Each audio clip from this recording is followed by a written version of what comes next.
وانا جتشو بربادي وانا اني قافته قرآني ارقما جتش ارقما دي كنجر وكمتي هيكتني جدا وصفحان باسيت مولساتوري جبريل الروح الامين كجر وكمتي بوتن جنة مكا جبريل كوني قرآن كيستي جديني رقات مولسي جرا ربين وفت الكسي جرا جنان كي يتوتا كي يك ربين جر وفت في دي جرا جتش ربي تيرا جنان ايه جديني جرا سرتي كمبوسة جر وفت جنان ايه كنو حديث القدس كيسا كنبي ربي داس وسلام حديث القدس يجوني قرآن أدى آلتي قرآن حديث القدس كجرا مجرا سيا مسلم كيسا هاسا ربي سبحانه وتعالى حديث القدس كيسا أن كتابة سرتي بوسة كتابة كان جدي قرآن أن سرتي بوسة يلي كان نبي محمد ربي سبحانه وتعالى دبتي في ديجرا أوكي جتش إرجما تكجرا أمو إرجما جتشو إرجمان إيجا جتش ساجرا مي هاسا سايا كجرا إرجمان وفين ندوف كإرجع كابا إرجمان إنجوا كتة دبتي نجرا تولي كان هند دبن طيب أما إذا كان إرجع دبن نيجي سنة وسافرهان غافي سديكو فغافته غافي سدين سنيني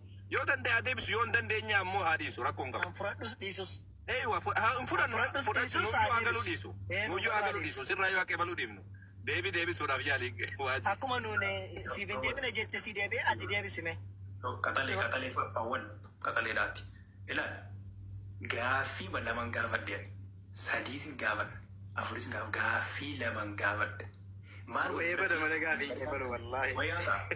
Wali berarti so wali garganta. Karena itu kalau ani gafi ani gafa de hamba de biar gatuti gafi. Kristana ke de bin kamne sama rawat da. Okay. Namne kum nishani Kristani de biar kan kamne. Walau magalat ti nak pata aja lagi. Walau magalat. Walau magalat. Walau magalat. Lagi fanya. Oke, tahu ini dubatin ame. Assalamualaikum warahmatullahi wabarakatuh. Muslim ke nas. Karena durang gafi kopi bina durang kaa. Gafi gafi. Irkena di bistani bod. Matera kelas. Asirati ada ini yo sayu tadi dia wajini input dah ada trakat. Input tu. Gafi Quran di sana الله يبارك فيك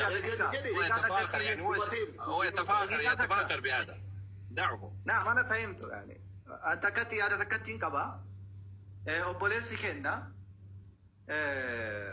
نبني توقفا قرآن أمر منذر أيو قرآن بيكو كبا قرآن الرامر منوان تمر منكبو مالف جناني توقو نبني قرآن نمالا كتبيكو كبا كتاب نمالا كتبيكو كبا أبوليسي كنا غافي غافتي لأستاذ فرحان دي بيكو بسا كنة فجرة نانتاو يوجده أنا مونتا نسر بديت ننجده waan obboleessi keenya farhaan deebisaa fi jiru inni dhaggeeffachuutti hin jiru. Gaaffii gaafatame san deebisuuf ragaa waan hin qabneef akkasumatti fakkaata. Inni biraa immoo namni tokkoffaa waan gaafatame san xiinxallee ragaadhaan deebisuu hin dandeenye baqachuu jira. Kanaaf yoo rakkinni sammuu ka jiraatu taate ogeessa fayyaa birallee deemee wal'aanamuun ni jira. Kanaafuu obboleessi keenya gaaffii gaawaa siin deebiseef yoo rakkinni sammuu kan jiraatu taate waajiin mana yaalaa dhaqee yaalamuu qaba. Kanaaf obboleessi keenya quraanni maal akka ta'e jecha rabbii ta'uusaa ifaan ifatti mirkaneessee jira. Quraanni jecha rabbiiti, har'as jecha rabbiiti, bosus jecha rabbiiti. Rabbi jecha zikri jedhu dubbatee quraana jechuu mitii jechuun mormu jira. Kanaaf itti mormuuf ragaa takkaa harkaan qaba. Rabbi quraana kana zikri jedhee isa waamee jira, furqaan jedhee isa waamee jira, isa moggaasee jira, kitaaba jedhee isa moggaasee jira. Kakanaan olii wantummaan inni barbaadu tokko illee hin jiru. Garuu gaaffii obboleessi keenya gaafate farhaan gaafate amma deebii yoo nuun kennine yoo deebii kanaaf gaaffii kanaaf deebii kan qabaanne taate nama biraa bakka buusee nu deebisu yookaan ammoo asirratti nu deebisu wanti nuti barbaannu kana. Gaaffii gaafatu nu deebisu. Akka goonu nu musliimoonni waan qabnu kunootti inni ragaatti kennineerra miti ragaatti kennineerra. Yoo nan deebina jedhee mirga isaatii si deebira jennee dukkisiisuu hin qabnuti. Nuun kenninee fira quraanarra waan jiru baasnee agarsiisneerra. Fudhachuun isaas dhiisuun isaas mirga isaati. Naan deebine jedhee miti hin deebineef. Kanaafuu erga isaan deebine isa buusaati namni biraa gaaffii qabu haa dhufu yoo dandeemu kenna nu deebisee hafu. Lakki keessan hin deebisee jedhe mirga isaati. Akkamitti abbaa murtii ta'ee asirratti murtii fedhe kenna inni abbaa murtii ta'uu danda'a ta'uu hin danda'u. Namni tokko gidduu jiraate achirratti haasa'uu qaba malee obboleessi kenna oma fedhe haasa'uu hin danda'u. Murtii abbaa murtiiti miti. Inni abbaa murtii isa godhate. Gaaffii gaafatame deebisuu qaba ammas. Ustaaz Farhaan si deebisi ati nu deebisi. Si dhaggeeffachuu jirra.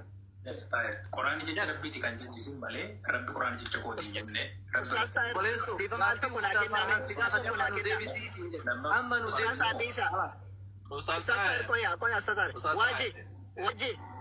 Mee gaaffii naa deebisi jettee waan tokko haa ta'u siif illee deebine haa ta'u malee waan tokko baay'isitti agarsiisne namoonni agarsiisne. Deebii gaafii masii gaafadhe deebii Haa ta'u ati deebii dhabi garuu waa baasisitti agarsiisne namoonni agarsiisne siin jedhe. waan asii gaafadhe ijoolleen qabatu. Haa ta'u garuu waa baasisitti agarsiisne namoonni agarsiisne. Waanuma tokko waan asii gaafadhe ijoolleen qabatu. Waliin qabatiin garuu waa baasisitti agarsiisne namoonni agarsiisne siin jedhe. Manaan deebisitti maalan godhan noon argina waan sanaa deebisi. Kanaafuu garuu waa baasisitti agarsiisne miti waan wayi. Maalan godha gaaffii kun deebiin arganne. Bakka kanaafuuti ani waa baasisitti agarsiisne miti akkuma kanaatti mee waa baasisitti kee kiyaan agarsiisin deebine rakkoo qabu. Siin deebine ati wooma baasii nutti agarsiisi macaa kee keessaa ta'e. Waajib macaafa bira kennan hin du'aa bar. Antuma beekaa baas. Baasi macaafa kee nu agarsiisi rakkoo maal qaba kunoo maal silkii maal nu agarsiisa macaafa nu agarsiise. Akkuma ani waan hin taane jette miti isti waanuma hin taane sana baasii natti agarsiisatti. Waanuma hin taane sana. Gaafii si gaafadhe iyyumee irra deebii dubbadhume. Dubbii gabaabaa dhiisi. Gaafii ma si gaafadhe sadannaa ibsiti bu'i bakka dhiisi. Deebiin barbaadu. Gaafii si gaafadhe sadannaa ibsi bu'i. Gaaffii kun deebisi. Gaafii sadda gaafadhe qofa ibsi bu'i maaliif si gaafadhe mee? Agartee gaafii si gaafadhe iyyuu beektu ati inkaan deebii miti gaafii si gaafadhe hin beektu. Gaafii ma si gaafadhe sadinaa ibsi bu'i siin jedhe. Jara keenya bakka yoo walii galuu hin danda'amne. Kanaas Kaasanii walii galuu galatoome ayyee mubaarak. Galatoon Mubaarak. Akka hundi waliin jedhee. erga walii galuu maal goona walii galuutti walii galee albaayyaa. Itti rakkatina. Akkasii mubaarak mana kee xumuri namoonni as jala jiran ni beeku arganiiru amma bakka deebisne namoonni maal akka agarsiisan arganiiru inni naa deebi'u jechuu baates uummanatti argeera nuti uummanni arguu malee dirqama nam tokko naa deebi'eera akka jedhu miti. Hin jedhullee namni kamuu galee saniifu galatoomii ati mana kee xumursi inni gaaffii biraa akka baatoo jiraate jechuu dandeessa gaaffii biraa nu haa gaafatan rakkoon hin jiru isa buusti nama biraa galchi. Barsiisaan kiristaanaa isaan biratti jabaan kun akkanarraa deebii dhabee isin qamaara. Kun barsiisaa isaaniiti. Barsiisaa isaan nama guddaa Galatoomii waajib akka galatoomii. dhiyeessoo kan dandeenye namni kun isa ilaala. Faraanti kun garuu Mubaarak xumuri mubaarak xumuri mana kee. akkasii. Nama biraa nu galchi. Jara keenya kabajamtoota jaallatamtoota keenya gaaffii quraanni kabajamaan mucaan dogoggora olii gadi fudhatee deemaa jiru irra ilaalina. Quraanni kalaama rabbiiti. Warri Islaamaa akkasitti tamannaa. Quraanni kun immoo nan baradhe jedhee kan inni fudhatee dhufe. Islaamni tokko iyyuu namni fudhatu hin jiru. Namni sirraa bitu hin jiru. Buleessoo. Quraanni kalaama rabbiiti. Awwalee mana nu bani battuuti. Akkasitti tamannee. Muddaa Galatooma ragaa qabu yoo barbaadde kan biraayyuu sii dabalu barsiisonni koo ragaa qabu waa biraayyuu sii dabalu mube. Kan biraa fidi bakka namni biraa deebisu. gaaffii barbaadanu jarri wal gaafatu. Dhageesse nama jarri wal gaafatanii walii galuu hin dandeenye. Mube dhiifama guddaa naa godhi. Kabaja sii qaba. Nu keessummeessuuf keef galatoon mana kee jeequmsa akka ta'uun barbaadu. Ulfaadhu Mubaarak. Nama fooyyoo qabu fidi kunaabuu taaptaa Ana godhee carrootti baratu. mube akka mootummaatti si hambifachuun barbaadu. Waamicha keetiif ulfaadhu. Konkiliijii kennuu yoo nu eeyyamte konkiliijii goonee buuna nutis jechuun quraana nu gaafata waan ta'eef quraana kana irratti konkiliijii yookiin hidhaa hineeti buuna yoo nu eeyyamte taate jechuudha yookiin namni biraa jiraate hin galchita ammas garuu kana irratti mataa haayinu waa'ee quraana kana naa eeyyamtaa mube nutu gaafatame waan ta'eef quraanni keenya irra gaafatame waan ta'eef konkiliijii goonee baana. Eeyyama gaafachuun barbaachisu ustaas. Akkas innis fakkeenyaaf utuu waa'ee macaafaa dubbate akka inni konkiliijii godhu carraan kennitaaf ture garuu macaafarraa deebiin kennine waan ta'eef konkiliijii wanti godhu tokko hin jiru. Quraanarraa immoo konkiliijii yookiin mataa hina jechuudha. Quraanni kun inni gaaffii inni nu gaafate keessaatti himaa jedhee quraan kun jechee kabajamaatii jedhe. Duraan dursatti ergamaadha jennaan ergamaan ergamtuudhuma.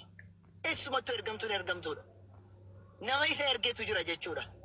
Kanaafuu ergamaan ofiisaatiin waa dubbachuudhaan hin danda'u. Fakkeenyaaf akkuma Yesuus Kiristoos an ofii kooti waa tokko gochuudhaan danda'u jedhe. Akkasuma dubbiin ani dubbadhu kan koosoo ta'an kan isa na ergeeti jedhe. Yesaxeenyin qaal saxichaallu akka jedhe. Jecha ati dubbiinaa kenniti ani isaaniif kenneera jedhe Yesuus Kiristoos Yohaannis Wongeel boqonnaa 12:44 kan inni dubbatu jecha naa kenniti ani isaaniif kenneera waan jedhu ergamaa waan ta'eefidha ofiisi jecha ergamaa rabbiiti jennaan beekamaadha ergamaa inni erge waaqayyooti erge waan ta'eef quraanni kun jecha ergamaati gaafa jedha ergamaan sun iddootti fidee haasa'uu qabaa jechuudha ofirraa dhaamiti. Tokko lammaffaa bakka kanatti ergamaa jedhame wanti dhufe gaggabaabsee isinitti muufidha. Wanti inni ergamaa jedhame sitti dubbiin kun maaliif jecha Jibriil jedhamutti barbaadame yookaan immoo jecha Nabi Muhammad maaliif jedhame fakkeenyaaf tokko kan 69 irra jiru kan Nabi Muhammad jedhame kan immoo 81 irra jiru kan Jibriil jedhame. Inni Nabi Muhammad sallallahu alaihi wasallam ergamaadha kan Nabi Muhammad jedhame. Nabi Muhammad lakki inni maraataa miti, inni akkas gochaa miti, inni falfalaadhaa miti. Kun jecha inni ofiisaa Rabbi subhanahu wa ta'ala biraa dubbatedha jechuudhaaf jecha ergamaati jedhame ergamaadhuma irraa kadhuuf. Inni 81 irra jiru immoo kan Nabi Muhammad itti sallallahu alaihi wasallam kan hime Jibriil malee seexaana miti. Fakkeenyaaf Rabbiin Qur'aana keessatti boqonnaa 26 lakkoofsa 200 irraati kasanii yoo dubbistaniiti jedhanii والشعراء يتبعهم الغاوون جري ربي سبحانه وتعالى جتكم جت السيري جت الشعراء وكلمة ولا ليسات جنان لك وري ولا ليس بل جتنا كيس ديماني جري في وادي يهيمون لقى كيس ديماول وري ولا ليس يوكي وري سير بتوني لقى كيس ديماولتي نبي محمد ما كان رينجرو